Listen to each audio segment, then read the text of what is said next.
to Pampas and Pencils. We are here for our episode with Wilson Wong, unveiling the strategy behind the diverse ventures. And we are a inspiring entrepreneur podcast. I am co-host Orlandis Volanig. And I'm Gallie. We are very excited for this episode. We have Wilson again. He was here with us if you listened to our previous episodes, which we talked about everything in between business and changes in business or something like that. Life and everything in between. It was interesting though. Yeah. So Wilson here is going to be talking to us about how he's diverted into so many different entrepreneurial directions and how you can also do the same if that is a curious snack of entrepreneurship you want to pursue. Yeah, absolutely. Your portfolio is amazing. He has, you have dabbled in all sorts of ventures from cafe, lounge, commercial real estate, nonprofit work in the community.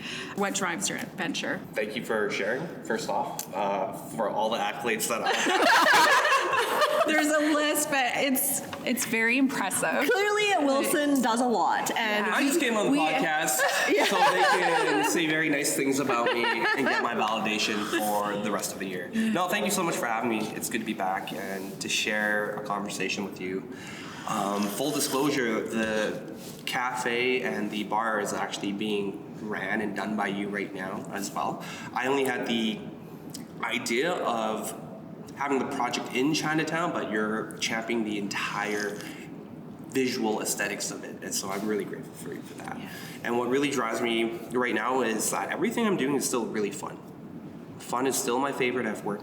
And it's one of those things where if it's not fun, I don't want to do it. But because I continue to find the joy in the little things and the challenges, that's why I continue to learn more and more and more about how to not only build a community, but build a healthy, sustainable revenue to go along with it too.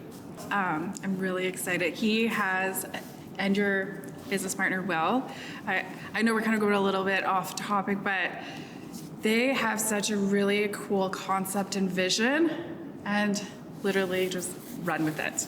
Go. This is our vision. This is what we envision. And it's very inspiring because they want to bring life back into Chinatown.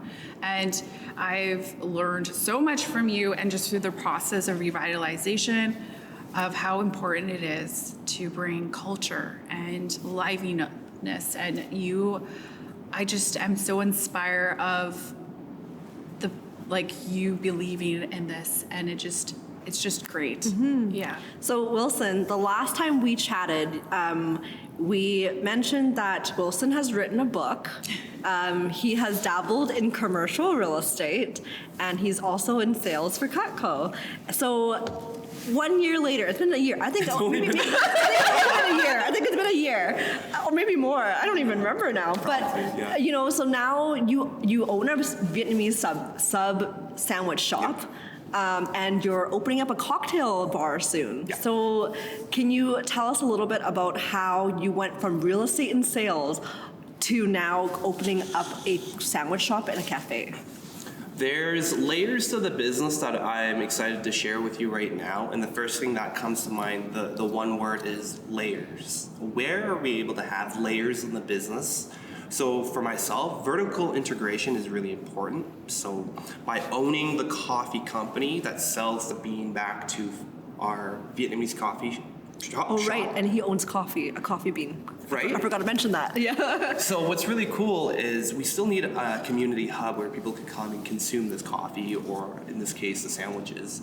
So finding the right demographic and the right area is important, and that's what you learn in commercial real estate. Location, location, location.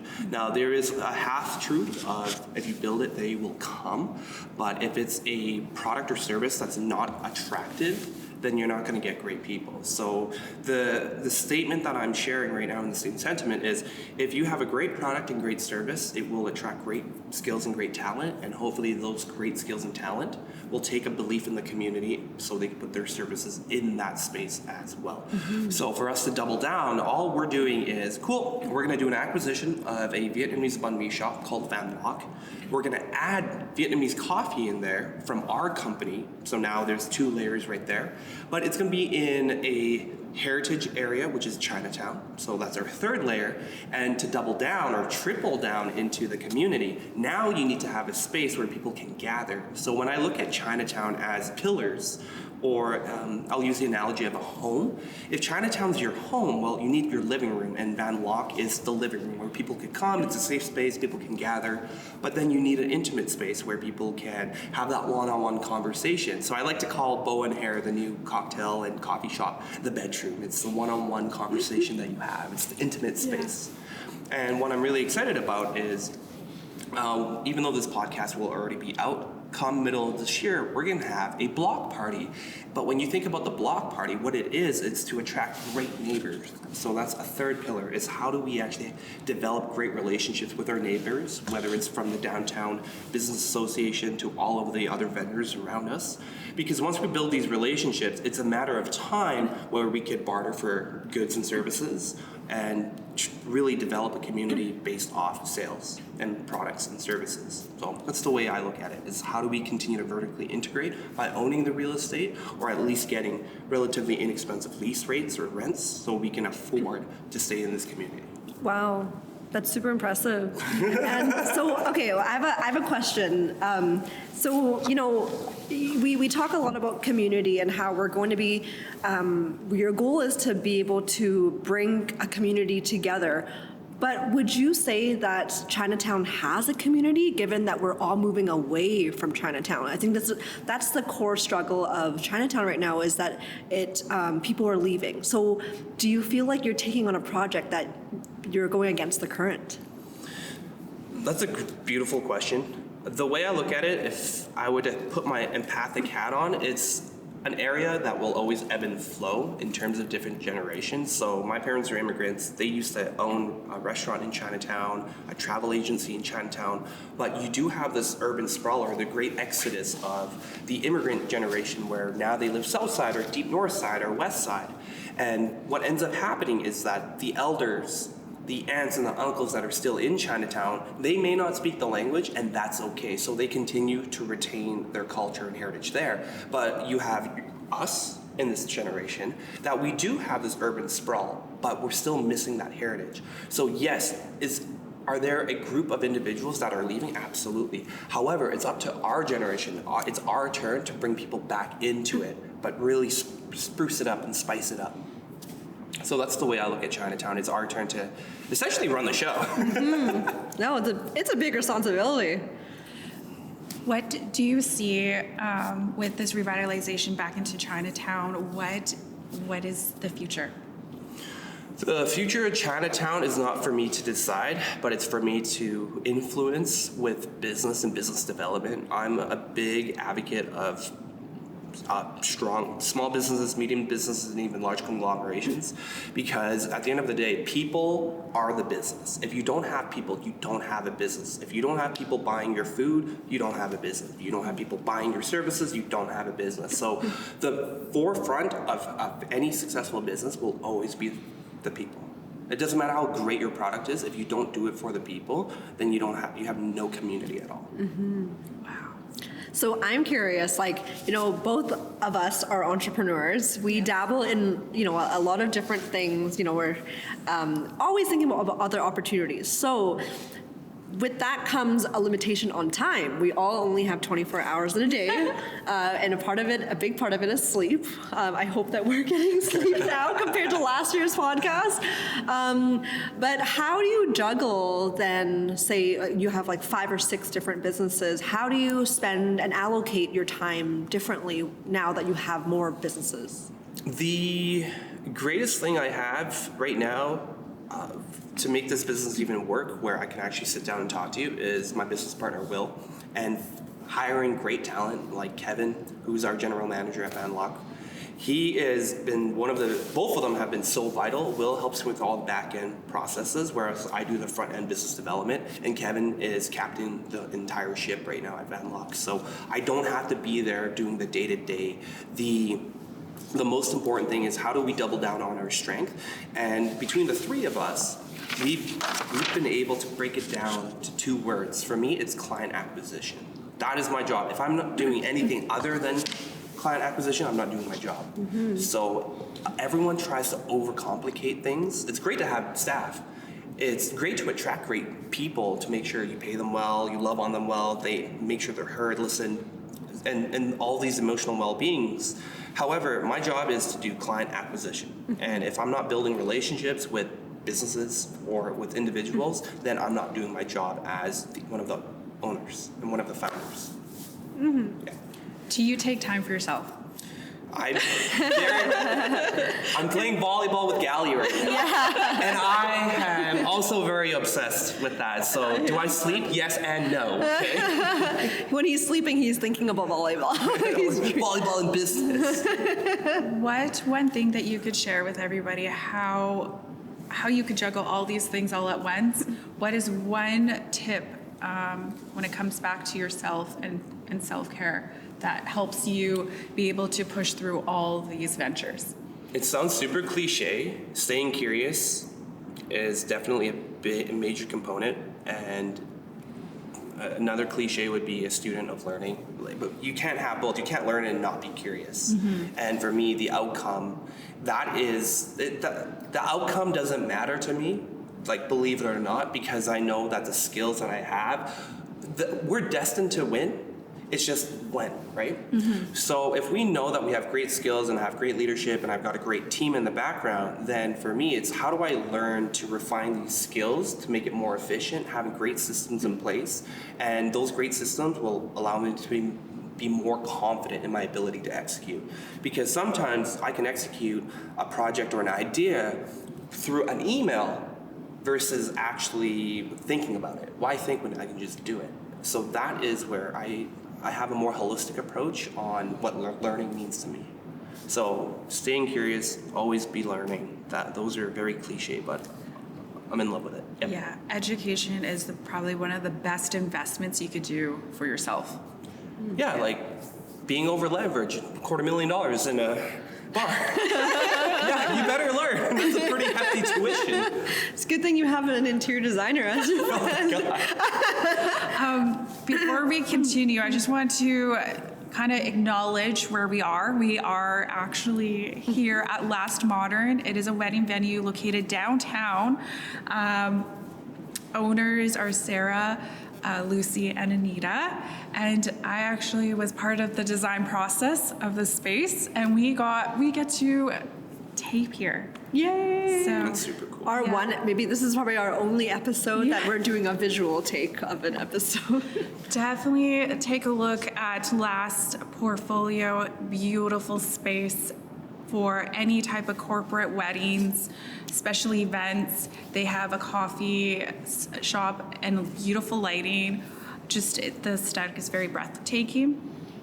Beautiful place. Good job. Yeah. I just wanted to kind of acknowledge, Yes. before we continue on.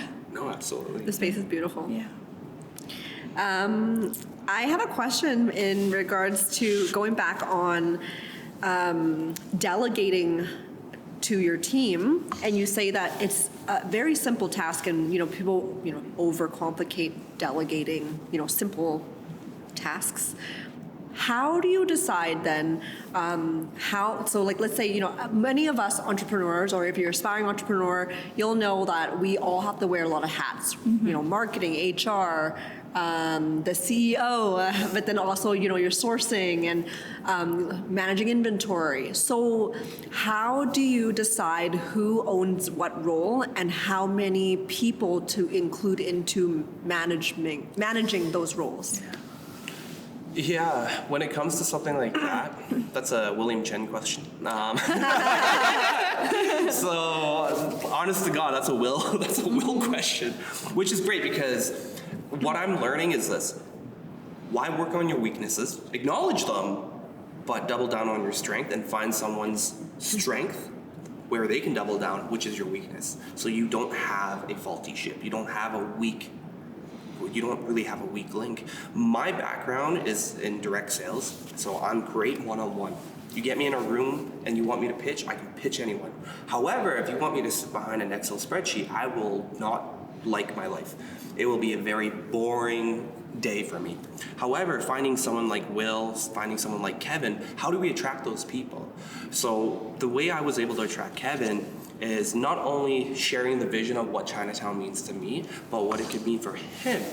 Well, the only way we can do that is a safe space where we can share dreams and goals and aspirations. And the one thing that I'm a huge advocate on is to even work with me, work around me, I need a list of 100 goals, dreams, and aspirations, because for myself as a leader, I don't know what you want unless you tell me what you want. And with the skill set that I have, being in terms of client acquisition and networking, I can then take my skill and lend you that power, that skill, and give it to you.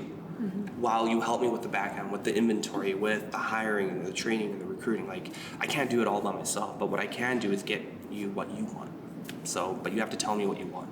So having clarity and focus on what they want, or what, for example, Will or Kevin or someone of the staff would like, that's where they can actually help me build my business while I continue to bring more people in. That's incredible. That's very empowering, and it's not a common concept that you would hear on, I guess, on how businesses are managed nowadays. I mean, maybe it's becoming more, what's that word, equilateral, in terms of management versus team. I think most businesses and companies are very like hierarchical. We're very used to that triangle structure. Well, the way I look at it is this: Chinatown is a very unique location, so you need to have a unique approach on the hiring process. I don't believe many people would want to line up and work in Chinatown right now. It's just not a lucrative place, so it has to be above and beyond what a location looks like temporarily right now. And if it's to help someone with their goals and their aspirations, that is what will always transcend a location. So you don't do it for the money, you do it for what they want. Like for me, it's like, yeah, I definitely want to build a great business and thrive. At the same time, I can't build it with people that are also lacking in dreams and aspirations, because those that are lacking in these quality traits that I'm looking for, then they don't have the ambition or drive to do higher level things. Like, I don't want to, I'm at the point now in my career where I don't want to lower my standard. I want to raise everyone's expectations of themselves. That's it. So there's this one tip that you have introduced Gally and I, and we have taken is, and you've mentioned quickly, the 100 aspirations. Please briefly tell us a little bit about this. Yeah, so your 100 goals, dreams, and aspiration is your ability to write exactly that, whether it's materialistic, whether it's experiences, whether it's spiritual goals that you want to achieve. And having a full list of 100 actually will help you pinpoint your material goals, your personal experiences, and then what the person you want to become. And it's the person that you want to become that's going to be in between, sandwiched between 1 to 100 goals. And if you want to add more, you can always add more as well. That's awesome. So I want to kind of circle back into business development, because you're very, you inspire me of how it's just sales and business development, and you're mentoring me in the business development aspect. For someone who's very uncomfortable, that it's like an uncomfortable spot to get themselves out there, what tips can you give them to feel confident? Overcoming imposter syndrome. Yes. Yeah, that's a beautiful question. The tip that I give myself right now, and I hope this helps those that are extroverted and introverted, is setting your intention. And that intention is this: make one genuine connection. That's it. So it doesn't matter if the room has 20 people or 1,000 people. If you go into any space and you make the intention of having one amazing, genuine connection, the quality of questions that come up will naturally progress better and better and better. Now, maybe you're wondering, well, Wilson, how do I find that one genuine connection, right? Sometimes is by being very astute and looking at their clothing. Maybe it's their glasses. Maybe it's the way they carry themselves. And it's something that you admire. If you find traits that you admire already, those individuals will be very privy to that compliment.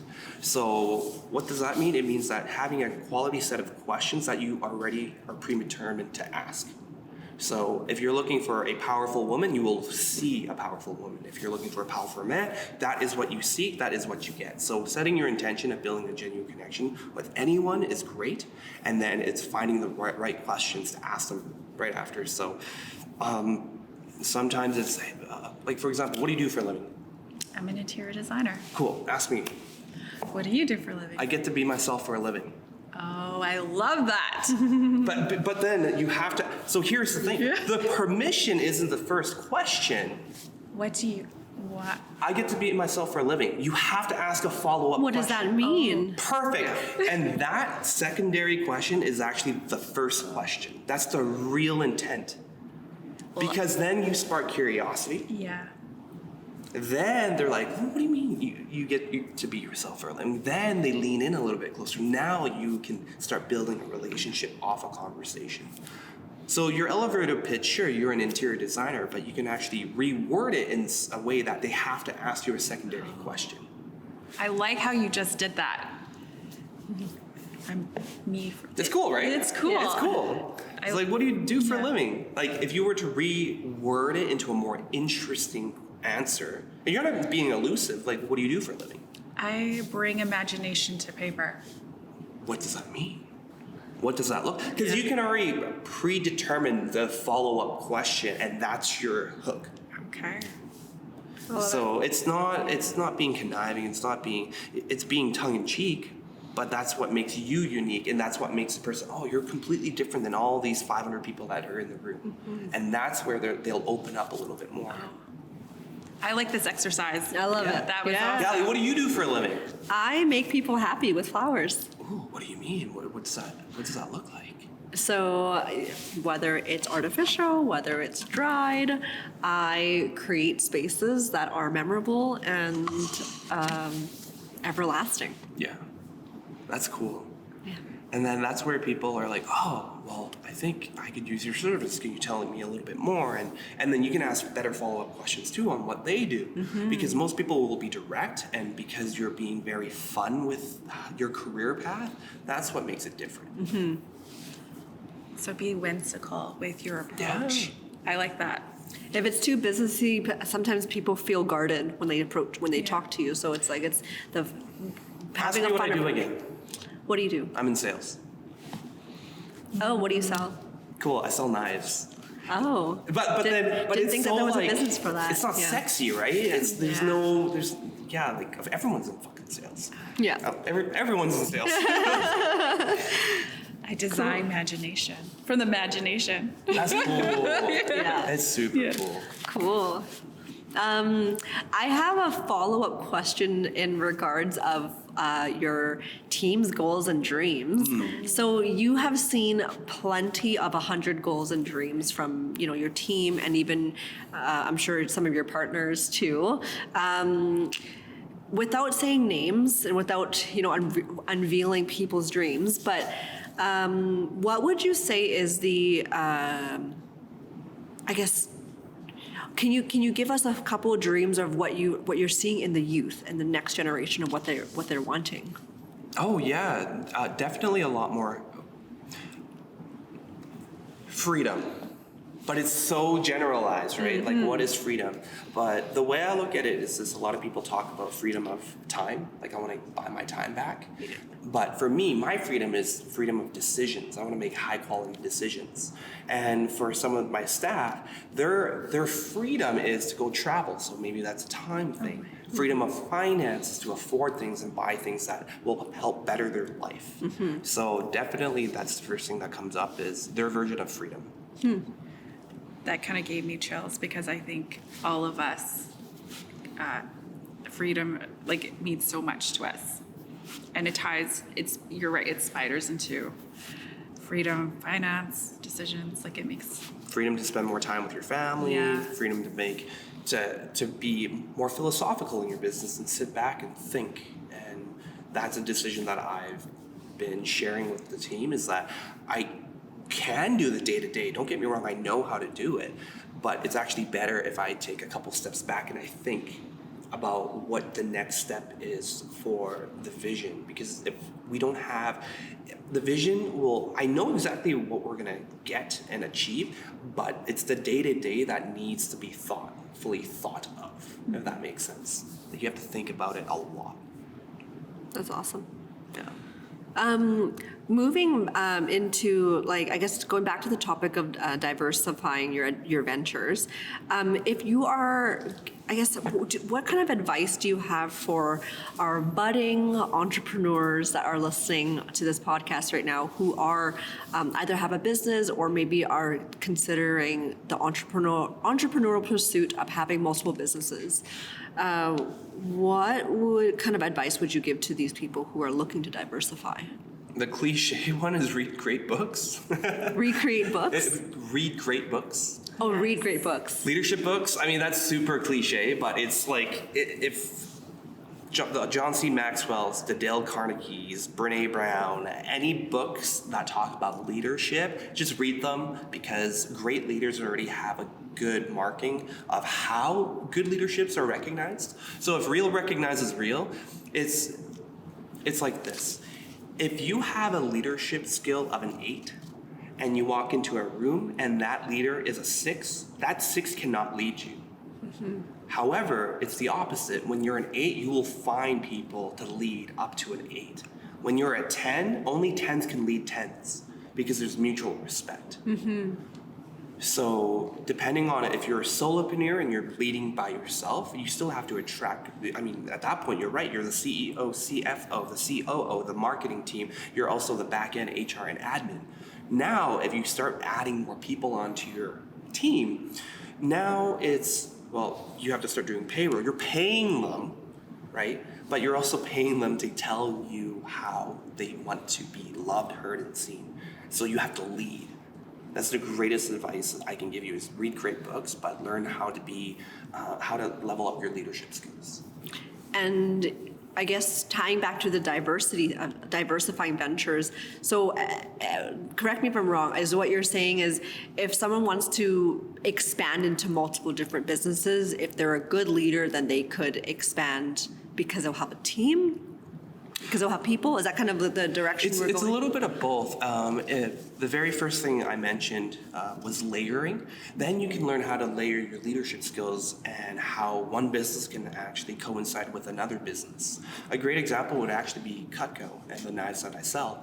The knives actually got me into a developer, because I'm there to not only pitch them on a product, cool.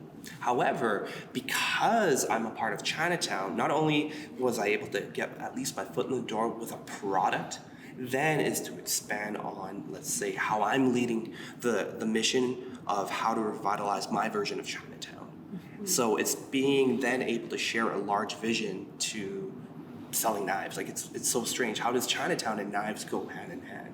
Well, it's how you layer it and how you can connect the dots. Mm-hmm. But it's about leading. It's about how do I guide and lead not only my staff, but how do I guide and lead potential clients and potential investors as well.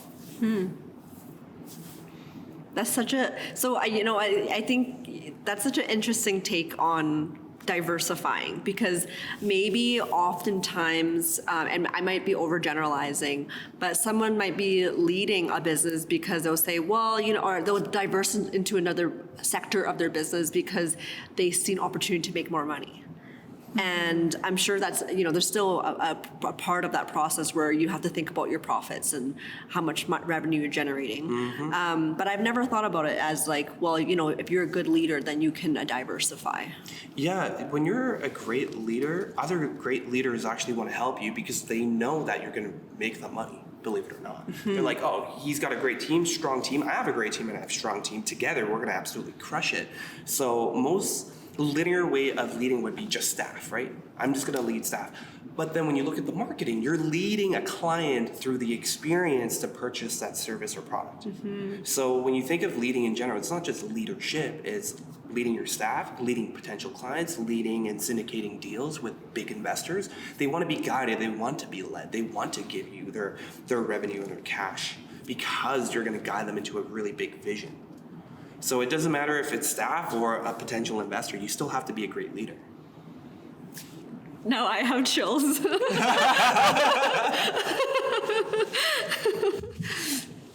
Speechless. No, thank you, Wilson. That's really insightful. That definitely opens up my eyes to, a different way to think about business. Yeah. No, thank you. I do want to touch back onto the cocktail lounge. Sure. So you're gonna be running bLoc, and then you're also Boa Hare is gonna be coming soon. I'm just a philosopher. Kevin's running bLoc. Okay. Will be running Boa Hare. Boa Hare. And I will be running to both locations. I don't know what I'm doing, but Cleaning the toilets. I'm actually just a glorified janitor. Yeah. Believe it. Yeah. So let's talk a little bit about this venture of yours, because I really want to shine the spotlight on Boa Hare. Like, I feel I'm really excited about it, and I'm getting chills right now. It's like Asian heritage, Yes. but modernizing it in Yeah. a way, Yeah. but then also involving the community to help build that vision and that dream. Yeah, Boa Hare, I'm the year of the snake, and Will is the year of the rabbit. So it's the snake and the rabbit. The rabbit represents the caffeine, right? It's the rabbit hopping around, going all over the place. And the snake represents the slow pour, like a cocktail where you sit and you sip. And ultimately, we want to be the start of your day or the end of your night with the coffee or the cocktail. Sorry, side note. I just realized this year is the year in between Boa and Hare. Yes. Yeah, because next year is the snake. Yeah, last year was the hare. So it's the year of the dragon right now. It's super cool. I feel like the dragon needs to come in somewhere and be like for the grand opening party. Oh, we're gonna do something super rad for the grand opening this year, and that's the block party. So That's exciting. And maybe touch a little bit about this block party that's coming up. Yeah, purpose. What's the purpose? And then I guess where do you see it expanding into? yeah, it's actually it's the year of the dragon. So, and the weekend of Dragon Boat Festival is June 8th and June 9th. The specific days on Monday, June 10th. That's the Dragon Boat Festival day. However, what better way to bring the downtown core and Chinatown, because we're literally neighbors, to have a great block party. Because by then, Boa Hare should be open, bLoc will be up and running, and it's summertime. All the businesses should be thriving by that point because we're gonna have so many people and great attractions to come back in. So what better way to kick off the Year of the Dragon than a big old party? Oh, that's awesome. Yeah. That's awesome. I'm excited. Yeah, there's no other purpose other than it's a sweet party. Well, we love to party.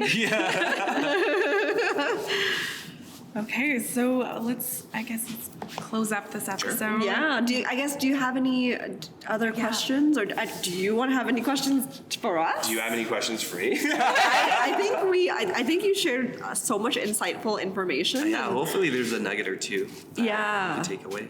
So thank you, Wilson. Thank you for joining us. Thank you for taking time out of your busy entrepreneurial life to spend the evening with us here in Last Modern. Yeah, I know. Last Modern. Yeah. Beautiful, Just kidding, Last beautiful Modern. space. This is beautiful. Yeah, hopefully, when we have you again next year, you'll have 5 more businesses to share with us.